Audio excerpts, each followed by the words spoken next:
Certain things happened in the Mazda 2, which cannot be blamed on the Mazda 2. Epic defining traffic. A parking nightmare. A trip the wrong way down a one-way street. Stupid sign. Discourteous lateness. Mine. The only way this driving week could have been worse is if I'd been arrested. Nevertheless, I blamed the car, which was roughly 10% justified. The engine felt a bit harried and over-revved, though the way the gear stick is mounted, in a high, unusual position, makes the actual shifting pretty comfortable. It's a 1.5-liter, popular with driving schools because it doesn't tempt you into rash exuberance, but is capable of high-risk behavior, should you so choose it. It just seemed to need a shade more attention than other cars, and that, with a slow, not very intuitive sat-nav and poor visibility, the window struts interfered with peripheral vision, amped up the anxiety.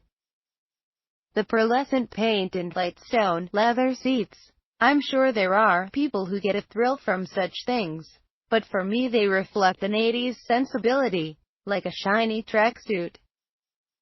There's a funny duality in the design. Gangster touch is like privacy glass, not blacked out, but smoky and mysterious, on the one hand, respectable credentials like a 105 grams per kilometer CO2 rating on the other.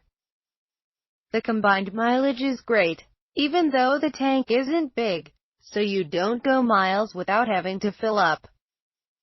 Huge amounts of thought and effort have gone into reducing weight to achieve that efficiency and give it an engaging agility. Then they stick on a ridiculous rear roof spoiler to fool the older driver into thinking the boot is still open.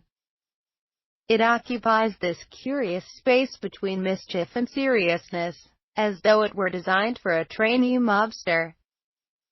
Having said all that, it is free of almost all the moans that usually go with a small car. It is not noisy on the motorway, and never rattles. The steering is dependable but sharp, and the car never felt as though it could be tugged by a gust of wind. It feels zingy but not boisterous, and fun, especially in cities, where its size and punch get the better of pretty well every other vehicle you'll meet. I'm not sure what question this car should answer. Is it on a quest for ethical sportiness? I like to think of it carrying its own slogan, borrowed from the world of booze. Please be a petrol head, responsibly.